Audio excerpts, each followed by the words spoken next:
Hey guys, it's Rudar here, and today we're going to go over the 11.1.7 Balanced Druid PvP guide. Now to start off with, we are going to go over our talents, but first of all I just want to show some credibility. I'm currently at spot 66 on the NA 3v3 ladder. This is playing some Ellie Boomy, and I haven't played that many games this season, so I think our team is very capable of getting like top 20. I don't know, getting higher than that's pretty hard with some of the current meta comps, but I think Boomy's very capable of being like top 50 ladder.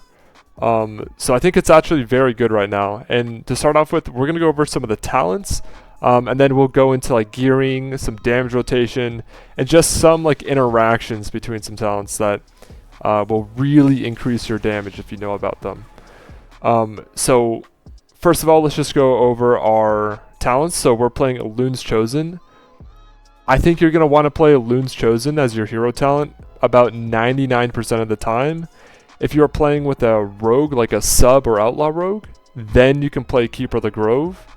If you want to know the reason, it's mostly because a Loon's Chosen is going to be higher overall damage, and Keeper of the Grove is going to give you the 12% haste when you enter Eclipse, and it's going to give you Protective Growth. Other than that, Keeper is not...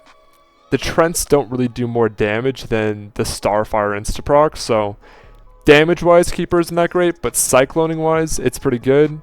But currently, you're just not going to really need that many clones to win, which is honestly good for casuals, so Loon's is currently the go-to. Unless you play Rogue Boomy. But most people aren't going to be able to play with Rogue, so we're going to go over Loon's Chosen in this guide. Let's go over our talents. So we're going to be playing Umbral Embrace, Soul of the Forest, and Umbral Intensity. All three of these talents basically mean that our casted damage is going to be very powerful. Also playing Wild Surges, more casted damage increase. And on top of all these talents, we have 160% increased Starfire damage, which is also nerfed in PvP down to 128%. But this talent, Lunar Calling, in combination with Wild Surges, Soul of the Forest, Umbral Embrace, and Umbral Intensity, is going to make your Starfires hit so hard in Arena. So it's actually really fun to play. Next, if we look over at our talents on the Druid side, nothing's really changing here. You'll see that I'm playing this Incessant Tempest. You can play this, or you can play Innervate, you can play this one, you can play Heart. This talent doesn't matter that much. The only reason I'm playing this is because I just like to use Typhoon as an interrupt or to kite, and just having more Typhoons throughout a game just feels nice. But you can't really go wrong with any of these other talents. So this is currently my Druid tree. Definitely don't want to play Fluid Form. It's not very good right now. The Boomy side, you don't really want to play Denizen. You don't really want Loons. Like, you could maybe drop something for it, but there aren't really any good things to drop. Same with this, same with this, same with this, same with this. This is not actually that good. It's kind of a bait to play that.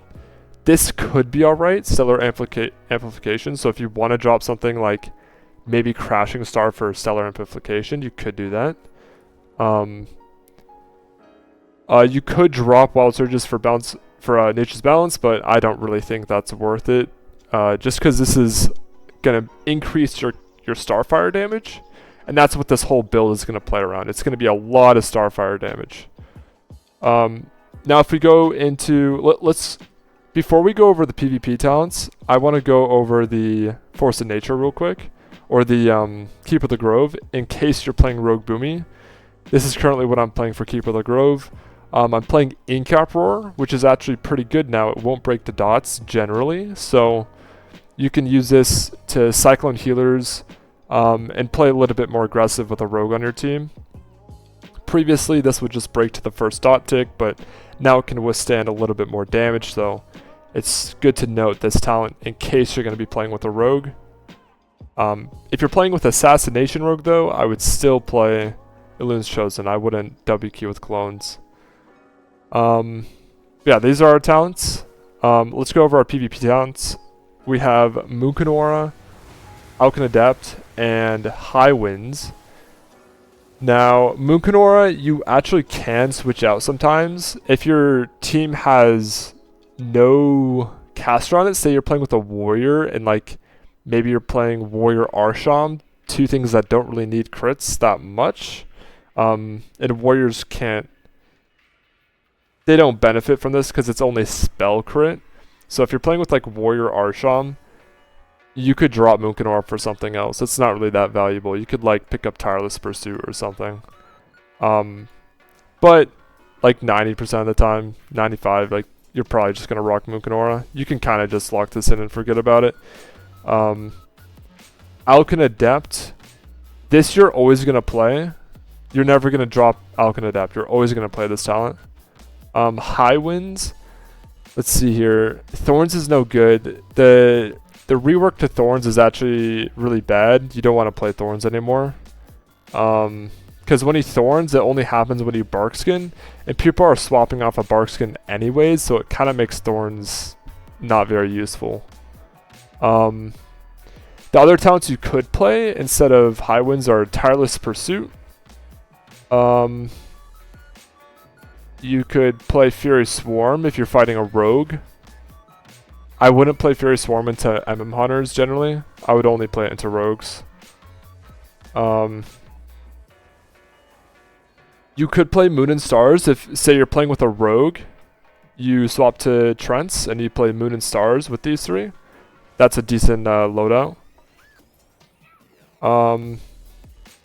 Yeah, mostly you're going to want to just play High Winds, Alkan Adept, and Mukanora. You can sometimes switch out High Winds for Tireless Pursuit, but yeah, most of the time this is going to be your default loadout. One thing before we move on to our gearing, I want to go over one quick thing about Trents, or about like playing aggro with this build, that I think a lot of people might not figure out, which is really OP, and it's just like an interaction with this. So when you enter Eclipse and you're playing Moon and Stars, you get that 50% silence and interrupt reduction for 6 seconds. So that's really OP. But also when you enter Eclipse, you get increases your haste by 12% for 6 seconds. So when I enter Eclipse, since haste is multiplicative, I'm going to go from 34 to 58%. Like, it's insane. Like, I gained so much haste, right? Or 30 or 41 to like 58. So it's way more than 12% because it's multiplicative with your base haste. So one thing to keep in mind is you always want to enter Eclipse before you cast Cyclone. 1 for the Moon and Stars and 2 for Sonaris Might. It's a huge mistake to start fake casting when you're out of Eclipse, because 1, you don't have the haste. 2, you don't have your Moon and Stars, and 3, the second you get that clone, you're not even in Eclipse to do damage. So as soon as you get the clone, now you have to get in Eclipse before you can Star Surge. So for so many reasons, always enter Eclipse before you start casting Cyclone. If you're gonna play Trents. 99% of the time you're not gonna play Trents, but if you are, or if you're just committed to playing Keeper of the Grove, always keep that in mind. It's just like dotting a target before you Star Surge. Always enter Eclipse before you Cyclone. Let's go over the next thing. So we have PvP talents done. Let's go over gear. So for our gear, we're gonna want to go. Let me shift Moon Conform so you see like the right stats. Take this off. Actually, I'll buff. So generally, we're gonna want to play Haste is better than Verse, is better than Mastery. You don't really want to play that much Mastery unless you have no other choice. But yeah, Haste Verse, and you definitely want a decent amount of Haste. Again, because Haste is multiplicative with a lot of your Haste modifiers. Like not only not only the Trents thing that was in the middle here, but also Celestial Alignment. You're going to get a lot of haste when you... Let's see. Lagged out there. When you Star Surge, you're going to get more haste. More haste. See, it's like 6% haste every Star Surge, or 5.5 maybe. So, having a lot of haste is really important as Boomy, because a lot of your talents or burst give you even more haste, so it just like it goes crazy. Like sometimes you'll be at 80% haste in an arena, and that'll make your cyclone speed really fast. So for stats, haste verse, prioritizing haste, and then let's see here, what's next? Tier, so tier set. You're going to want to go everything but the chest piece. This is because I think the chest also has crit mastery, but the chest has more crit than mastery, so we're going to be picking up shoulders instead of chest. But yeah, 4 set, it's okay. It's not going to make or break anything, but the stats on these items aren't so bad. Like the haste mastery isn't that bad. You definitely can play haste mastery. It's not the worst. But yeah, that's our tier set we're going to want to play. Next we have gems. So I have a couple haste verse and a couple verse haste gems. So I have a little variation here. We do have precog. Now you might ask why I have like such a weird setup of gems. One, it doesn't really matter that much like what you're gemming, as long as you have a good amount of haste. But let's see if I have trophy or stat tiers. Yeah, okay. So my verse is almost at the penalty. So if you get true stat values, it's an add-on.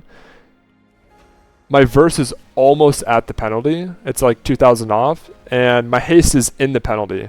So more haste is fine, even though it's penalized, because you have that multiplicative factor. But more verse, if you get over that DR, you just don't want that. You don't want any penalty on your verse DR. So like you can see true rating is like 22,000. Let me enter combat. 22,000, and then I'm losing 246 stat. That's fine. For haste, it's okay to lose some stats. But for verse, you don't want to do that, because it's a pretty big damage loss to DR your verse. So yeah, haste, go all the way. Verse, just never go past that DR, and install true stat values to make sure you know where that DR is. Enchants, we are playing Gushing Wound, so you're going to get that from the Isle or from this place. Right over here, you're going to do a couple horrific visions. These take like 30 minutes. It's really fast. And you'll get a little head enchant. I'm running Gushing Wounds. You could also play Void Ritual, but I think Gushing is better. Next we have Chant of Burning Rapidity, Crystalline Radiance, Speed, Stonebound Artillery. I'm playing the Mastery Enchant on my weapon. This is because in PvE, a lot of the boomies are playing this. So I'm also rocking this. Next we have, let's see, Legs Enchant, make sure to have that. Boots, I have Scout's March. And then I'm also playing Cursed Mastery on both the rings. I think I saw Corky doing this, and it's actually a really good idea. If you play Cursed Mastery, you get like 390 stat versus the normal 315, but you lose some crit to do that. But the thing is, you lose crit getting extra stats, but crit is so low value in PvP that it's totally fine. Like, crit on Boomy is so bad that playing Curse Mastery to get extra stats and reducing like your least stat that you care about is totally fine. So I'm playing Curse Mastery. You could also enchant Haste. I wouldn't really enchant Verse, but you can enchant Haste on these. I guess you could enchant Verse, just don't go over that DR. Do not DR any Verse. But yeah, that's the enchants. Next we have is the damage rotation. So the damage rotation is actually very straightforward for Loons Chosen. It's actually a bit easier than Keeper of the Grove because you don't have any like trends or stuff to deal with. So the basic rotation is going to be put your dots up. First priority, always put dots up. Second priority, enter Eclipse. Third priority, spend your Astra Power. And then fourth priority is going to be using your Starfire. And that's it. So dots first priority. Second priority is going to be entering Eclipse. And then third, Star Surging. Fourth is going to be your Star Firing. So pretty simple. With Ellune's Chosen, you're going to be playing Lunation. So part of your rotation is also going to be adding Fury of Elune quite often into your damage rotation. So you're going to enter Eclipse, and then you're going to prio your Fury of Elune over your Starfire. So your Starfire is going to move to your 5th priority, and your Fury of Elune is going to move to your 4th priority. And so you'll see as we cast any spell that has Arcane or Astral damage, you're going to see this reduce in cooldown. And so here I'm going to press my 3rd priority, which is my Star Surge. First priority, enter my dots. I'm already in Eclipse, so my next thing to do is Fury of Elune. I still have more Astral Power, I'm going to spend that. Enter Eclipse. And then I'm going to build with Starfire here. So dots, then Eclipse, then spend your Astral Power, then Fury of Elune, and then Starfire. That's your priority. And then you can always just mix in your Incarn whenever. Whenever you have Fury of Elune up is a good time to press Incarn. And also we have Warrior of Elune. So this is actually really nice. I macro my Warrior of Elune into my Starfire. So it's going to look something like this. Let's see here. Starfire, Warrior of Elune. And so I'll put up my dots. I will enter Eclipse. Spend some Astral Power, Fury of Elune, spend a little bit more Astral Power, and then I'm going to Warrior of Elune with my Starfire. And throw out some more Surges, get my dots back up, and enter Eclipse again. It's that simple. That's your damage rotation. And then if you want to, you just press Incarn when you Fury of Elune, and that would be your burst. So we can do that really quick too. You're just going to put up dots. You don't have to be in Eclipse. And then you just go Fury of Elune, Incarn, and then send some Star Surges and hit your Starfires. Ideally, when you press your Incarn and you burst, you're going to have Warrior of Elune up also. So that way you're not hard casting Starfires during your Incarn. But it's not bad either if you don't have it. It's not that big of a deal. Ideally, you have Fury of Elune going, Incarn, Warrior of Elune, and it's a ton of damage. Next we have Soul of the Forest. I want to talk about Soul of the Forest really quick. So if we read this, Solar Eclipse increases Wrath, Astral Power regeneration by 60%. Don't care about that. Lunar Eclipse increases Starfire damage and Astral Power generation by 20% for each target hit beyond the first, up to 60%. So that basically means if there are 3 targets around, the single target damage of your Starfire is going to go up 60%. So say there's 4 targets around, so we're going to be able to get the cap here. If there's 3 targets or more around, my next Starfire is going to do 60% more direct damage. So that's when you're going to have like insane DPS, not because you're padding on other people, but because the people around your current target will amplify your Starfire. And that basically gives you moments where you are literally just like, if there's like a Unholy Death Knight or a Beam Hunter or a Demo Lock, or a team is just stacking up because you're doing so much damage, they're running away at the pillar, and you just start hitting some Starfires on them on the pillar, it's like a disgusting amount of damage. It's like insane. Yeah, and I'm not even scaled up there. I'm hitting like 2 mils and I'm not even scaled up in PvP. So yeah, it is a lot of damage. So that's our DPS rotation. Let's go over. I know I didn't write this in my notes, but I kind of want to go over this like kind of defensive priority. So kind of how you're gonna live on Boomy, because like on Warlock you press Port, on Mage you press Blink, on Hunter you just like I don't know what Hunters do to live. Hunters just die or something. I don't know.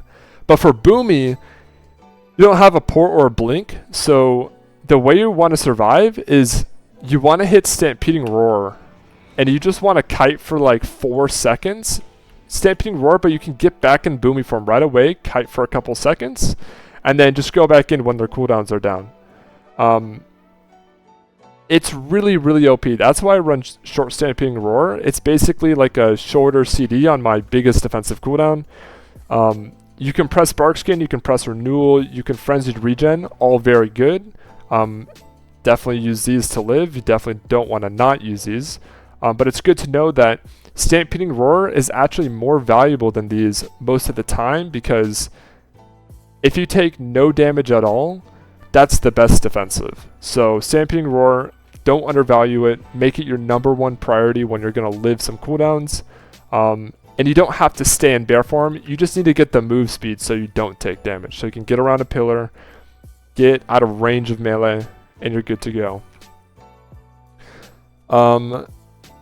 Yeah, next we have our best racial. So this is going to be Night Elf. I think you could play Tauren because Tauren gives you like I think 4% increased crit damage, which is all right when you're bursting, but still not that good in PvP with the crit nerf. It does give War Stomp, but I think Night Elf right now is kind of undisputably the best race to play. So competitively, play Night Elf. If you're playing some other race, it's still very possible. Like, there are things you can do with other races that definitely aren't bad. You just have to, if you play your racial really well, there's not really that much of a difference, but Night Elf is just very easy to work with. Just because Shadow Meld, anytime there's a projectile in the air after you, you can just Shadow Meld and it does no damage. So say I Wrath this target, see how long it takes for that Wrath to reach the target. Shadow Melding that Wrath for this, like say this guy's a Night Elf, it's not very difficult. Anytime when the Wrath starts, or anytime when my cast ends, so from here, the target can meld and it'll immune it. So like you have this whole distance where you can meld at any time and it'll immune the damage. So sometimes into like Warlocks right now, especially like Destro Locks, they'll cast like 2 Chaos Bolts, and the first will be in the air. They'll quick cast the second one, so 2 will be in the air, and I'll Shadow Meld, and it'll do no damage. It's crazy. So yeah, Shadow Meld, pretty OP. Or say somebody like is gonna one-shot you, you're like 20%, and you're just coming out of a stun. Instead of just hitting like Renewal or Bear Form, also spam Shadow Meld, and that will just make them not target you, and you can get your defensives off easier. And also, if things happen to be in the air when you're 20%, you just Shadow Meld, it'll just immune everything, which is kind of OP. And even if people are in a melee range, you can still sometimes like Shadow Meld like a Bash or something. If your timing is really good, you can still Shadow Meld that kind of thing. But it's a little bit less reliable to do on melee abilities. So that's racials. Next, let's just go over some playstyle tips. So in general, at least with the Loons Chosen, one thing that you need to be aware of is you can only enter Eclipse with Wrath when you're playing a Loons Chosen. So this means the Wrath is nature and Cyclone is also nature. So if you get kicked on Wrath, you are out of luck for 2 things. You can't clone when you're getting kicked, and you also now just have to wait before you can really do damage. So it really sucks to get kicked on Wrath. So for that reason, playing in and spamming clones isn't that great, because if you get kicked on clone, you can't just hit Starfire to enter Eclipse like you could in Keeper of the Grove. You just don't have the school fake casting like you have in Keeper of the Grove, which is one of the downsides of Loons Chosen. But that really means that playing in for a bunch of Cyclones with the Loons Chosen usually isn't that great, because of that. You can't really school fake and just 1 either enter Eclipse or 2 land a Cyclone. You can only do 1 of them at a time. And also, one way that a Loons Chosen incentivizes not cloning much is enemies affected by Moonfire are slowed by 20%. So on top of your Feline Swiftness, your Moondust for 20%, your Short Stamping Roar, your 10% move speed from gems and enchants. You have a lot of movement speed. And you also have Typhoon, you also have Shrooms popping, so you have some slows, you got some roots. You got a lot of tools to just simply run faster than other targets and to put yourself in a position to cast a lot of damage. So for a lot of reasons, playing in and spam cloning as a Loon's Chosen isn't very advantageous. If you're going to do that, just play Keeper of the Grove. It's so much better. So playstyle wise, since you are going to play Loon's Chosen like 99% of the time, I would just play further away and look to first maximize damage. So make sure you have details installed. And in Arena, you always want to be top damage. That's like your #1 priority. Be top damage no matter what. Just be top damage. That's your #1 priority. The second priority you're going to have is cloning cooldowns. So first, make sure you're top damage. Second, clone cooldown. So like say a warrior presses die by the sword, he gets iron barked at the same time, and he's like 30% HP, and that's like a perfect time to cyclone him low. Or if a warrior presses avatar, then you can cyclone the warrior. Those are some examples. Say another boomy you're fighting presses barkskin, just clone the barkskin right away and hit something else. Barkskin is so strong right now that it's not worth trying to kill through basically all the time. You just want to cyclone barkskin. Or cyclone incarn. Those are some things you want to cyclone. So first priority, top the meters. Second priority, clone cooldowns. And one thing you're going to have to do if you want to top the meters is you need to make sure you're using your Typhoon, your Roots, your Stampeding Roar, and you're kiting the melee DPS away from the enemy healer, and that will give you a lot of space to just it'll give you a lot of space between you and the melee to just spam out damage, and that's how you're going to be top DPS. You won't be top DPS standing this close to the enemy. You're going to be top DPS staying out here, and then maybe playing high winds, walking in a little bit, cloning a cooldown, and then just keep doing damage. Next, we're going to go over some of the best comps to play. I think right now the best comps to play are going to be, I think Ellie Boomy Prez or Ellie Boomy HPAL are really strong right now. I think a lot of just generally caster cleaves are really good for Boomy. So like Boomy Demo HPAL I think is really good as well. You could maybe make an argument for some like Boomy Warrior. I'm not sure what healer you're going to want to play with that, but probably an HPAL as well. You can play potentially Boomy Af actually. I think Boomy Af is very underrated. I haven't gotten to play 3s with it yet, but I think it's Boomy Af with a Loon's Chosen is probably insane. Like it's probably so good. Another comp that could be good. Rogue Boomy is still probably decent. So like Rogue Boomy Prez or Rogue Boomy Priest, Rogue Boomy HPAL, those could still be decent with like Outlaw or Sub. If you're gonna play like Rogue Asa Prez could be decent too right now. I think Boomy actually has a lot of variety of comps that it can play right now.